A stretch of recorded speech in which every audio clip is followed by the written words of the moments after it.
네, 경제식 네트워크 경제톡 오늘 교수님과 통신비 폭리에 대한 이야기를 나눠보겠습니다. 교수님 안녕하세요. 예, 안녕하세요. 네, 오늘 어제였던 것 같은데 이제 국회 과학기술정보방송통신위원회 위원장을 맡고 있는 노웅래 의원하고 뭐 이러이러한 뭐 여러 통신 소비 시민자 단체들이 이제 가계 통신비 부담을 낮추기 위한 8가지 과제라는 것을 뭐 소위 발표를 했습니다. 뭐 내용들을 보니까 뭐 선택약정 할인율이 지금 25에서 30%로 인상하고 뭐 보편 요금제도 도입하고 뭐 분리공시제 빨리 해라 뭐 이런 건데 대표적인 이런 그동안 이제 항상 나왔던 내용인데 이런 논리의 근간에는 사실은 통신이 굉장히 공공재적인 성격이 강하다. 그러니까 이제 정부에서 간접적으로라도 좀 통제를 해야 된다. 뭐 이런 주장이 좀 있습니다. 이런 접근이 좀 위험하지 않을까라는 생각이 드네요. 우선 이렇게 민간 기업의 가격을 정부가 법으로 사회적 압력에 의해서 결정하겠다는 나라가 대한민국밖에 없죠.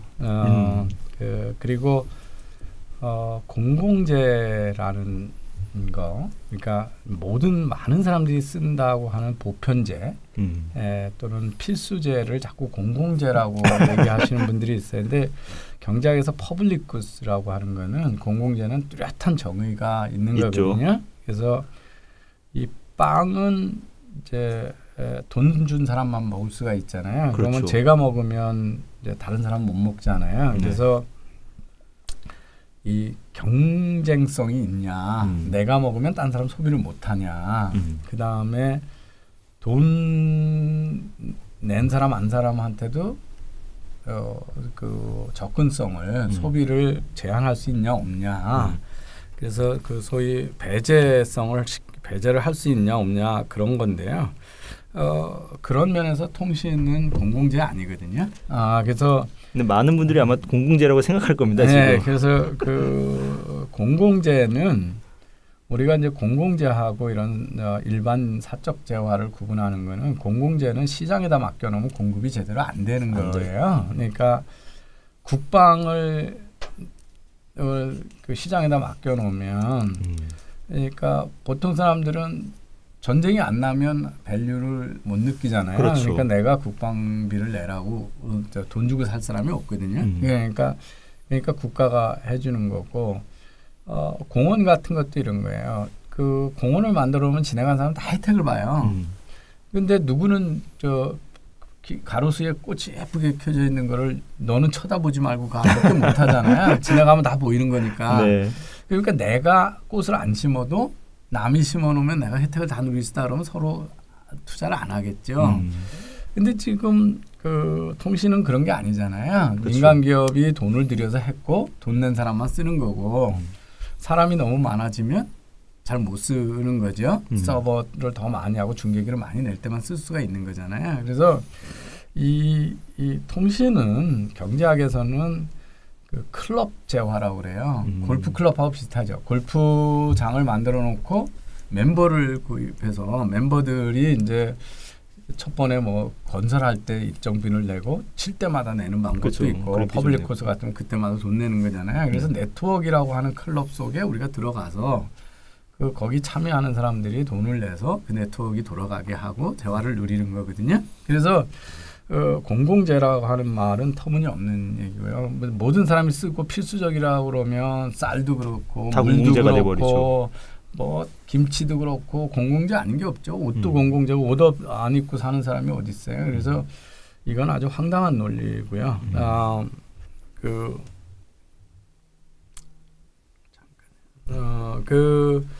그래서 그러고 이게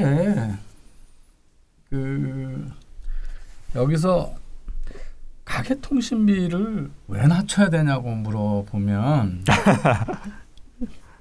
통신비가 너무 높아서 부담스러워한다. 부담스럽다 그 논리를 찾잖아요. 그러면 집값은 안 부담스러우나요? 요즘 장난 아니죠. 교육비는 안 부담스럽나요? 우리나라 사교육도 어려운데. 그 신발값은 안 부담스럽고 차량 운영비는 안 부담스러워. 세상에 안 부담스러운 게 어디 있어요. 근데 우리나라 가계 통신 단말기하고 통신 요금이 있죠. 네, 예. 구분해봐야죠. 예, 그래서 돈을 많이 쓰는 것 같은데 한 달에 뭐 10만 원을 낸다 막 이러잖아요. 네.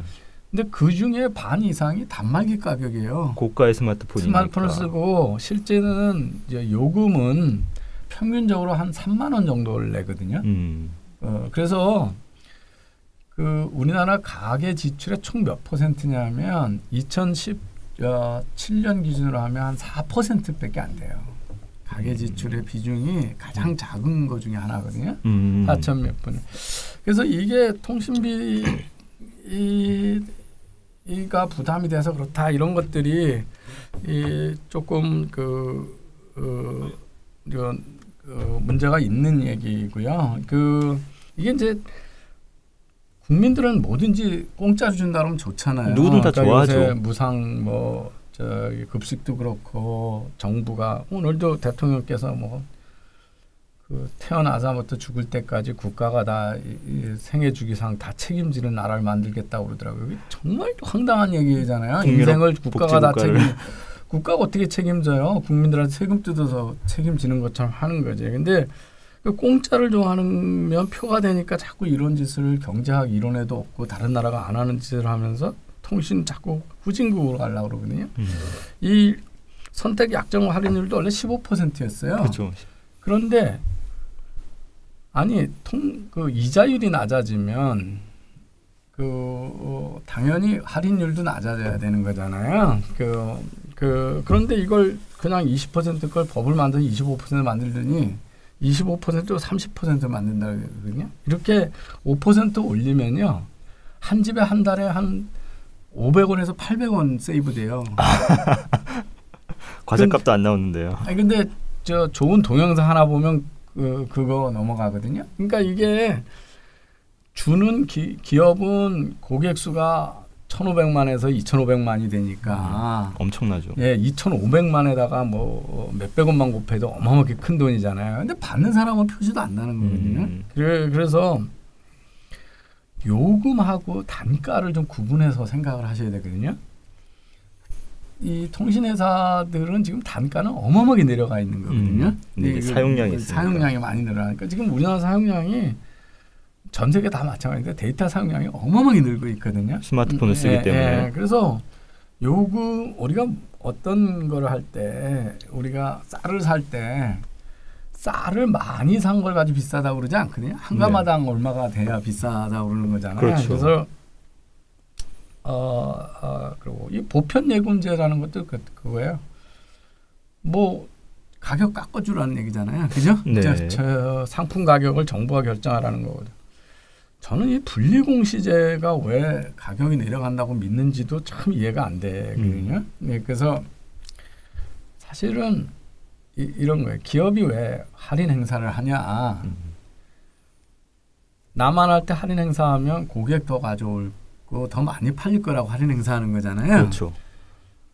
그래서 내가 할인 행사하는 거는 누가 거기서 할인을 해주든지 상관없어요. 그 단말기 회사가 해주든 통신사가 해주든 나는 그냥 싸게만 하면 되잖아요.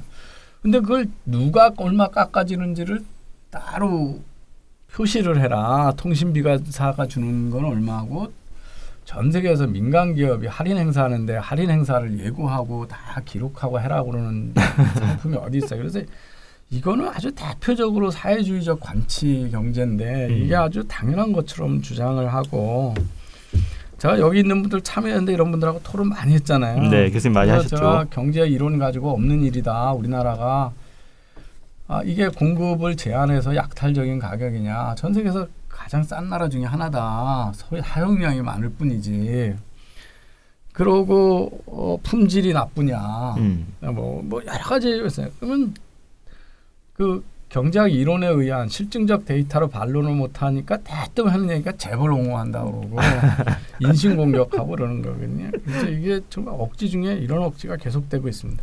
네, 마지막으로 사실 저희가 이제 폭리를 취한다고 생각을 하고는 있는데 통신사 재무제표를 보면 약간 고개를 갸우뚱하게 하는 좀 측면은 있는 것 같아요. 그러니까 2017년 재무제표 보면 KT 이익률이 한 2.4%, ROA로 보면 한 1.8% 정도고 1위 통신사업자는 조금 높은 것 같은데 그나마 이것도 단통법의 영향이 조금 있는 것 같아서 사람들이 흔히 생각하는 것보다는 이제 도표를 보면 재무제표를 보면 그렇게 영업이익률이 높지 않은 좀 측면이 있는 것 같습니다. 워낙 큰 산업이니까 새 회사가 많이 남을 때는 한 1조 단위로 남거든요. 조 단위로 남았어요. 그러니까 1조나 남는데 폭리치한다 이런 얘기를 하는 거예요. 기사 야마가 딱 좋네요. 네, 그런데 여기에 투자되는 금액이 얼마인가를 따져야 되잖아요. 그래서 이게 이제 그 우선 영업이익률로 보면 그 단통법 때문에 좀 좋아졌었는데 이 약정 할인율 올리는 것 때문에 다시 이제 제일 피해를 크게 본 게 SK텔레콤이거든요. 사용자가 많으니까 2년 약정으로 할인해 주는 금액이 제일 크잖아요. 그렇죠.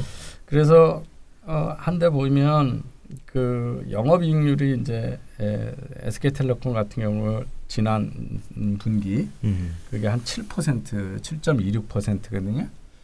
그러니까 근데 삼성전자는 반도체에서 영업이익률이 50%가 넘거든요. 이런 폭리를.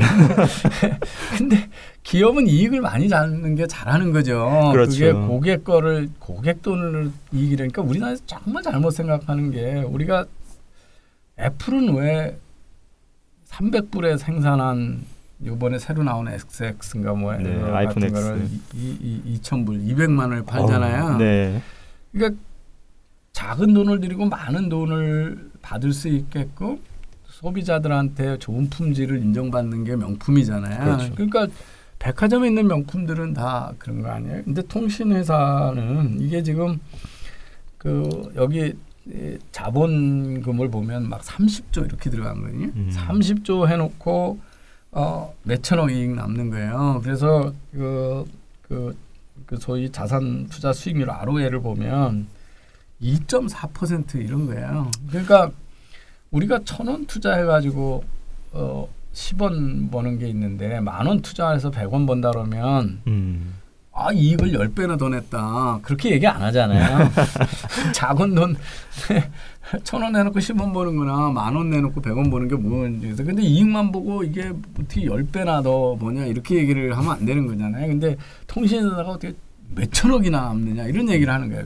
몇십 조를 넣어가지고 하는 사업에 몇천억 하는 거예요. 그러니까 그 KT 같으면 저 돈 빼가지고 은행 이자 넣는 게 나아요. 훨씬 낫겠는데요. 네. 그 정도의 수익률을 가지고 지금 이렇게 얘기들을 하는 겁니다. 그래서 그 더 이제 문제는 통신회사들 어느 나라나 통신회사는 완전 경쟁 시장일 수가 없어요. 네트워크 가는 비용이 있고 그렇죠. 회사가 너무 많이 쪼개져 있으면 소비자들이 불편하거든요. 두세 개 정도. 예, 그래서 그런데 뭐 그 유럽 국가도 1위 업체가 막 마켓이 70% 되는 나라도 많아요. 멕시코 같은 데도 그렇고 유럽도 그렇거든요. 예.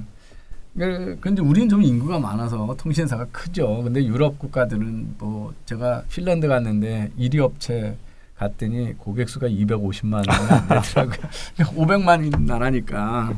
그러니까 그런데도 이제 한 번씩 큰 돈의 투자가 일어나거든요. 그쵸. 그러니까 주파수 경매도 해야 되고 중계기를 달아야 되는데 5G 넘어가고 이럴 때도 그렇고. 4G는 우리가 쓰고 있는 지금 그거는 반경 한 70km마다 중계기를 하나 설치하면 되거든요. 큰 중계기를.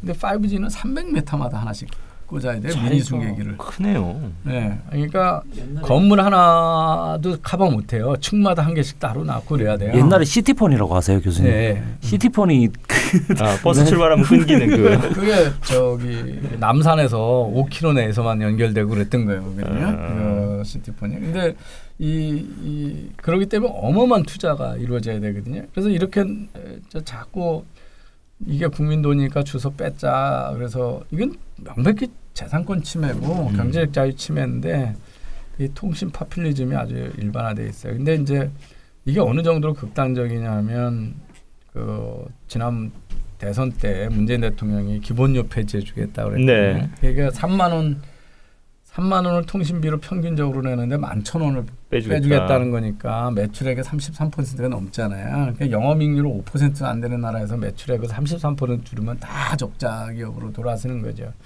그다음에 한 주기를 로밍피 면제해주겠다, 무료로 해주겠다고 그랬잖아요. 명백히 지킬 수 없는 약속이죠. 왜냐하면 통신회사가 로밍피 받아 자기 혼자 먹는 게 아니라 상대국에 연결해주는 게 나눠줘야 되는데 그러면 그걸 공짜로 해주면 뭐 정부가 돈 대신 대주는 수밖에 없는 거죠. 그러면 그 정부가 왜 저기 여유가 있어서 해외 여행하는 사람하고 비즈니스 출장 가는 사람 통신비를 왜 세금에서 지원해주고. 내줘요? 가난한 사람도 아닌데. 그래서 이 터무니없는 지킬 수 없는 사기적인 공약을 해놓고 그래서는 잘못했다. 이거 못 지키는 거다. 그러면 되는데 딴 걸로 지키는 척하면서 계속 지금 통신사를 들볶고 있는 거죠. 지금 여기 그 소위 시민단체들이 아주 이런 거로 아주 밥 먹고 사는 사람들이 널렸습니다. 이게. 그 소위 시민단체들이 대다수가 애플을 쓰죠. 아이폰을 써가지고 비싼 돈 내고 있으니까 자기들 돈 깎아보려고 지금 노력하는 게 아닐까요? 네, 오늘 교수님과 통신비 폭리에 대해 좀 이야기를 나눴습니다. 통신비 부담이 좀 있다고 생각하기 전에 조금만 더 들여다보면 생각하지 못했던 많은 사실들이 좀 있다는 것을 좀 아시게 될 겁니다. 네, 교수님 오늘 고맙습니다. 예.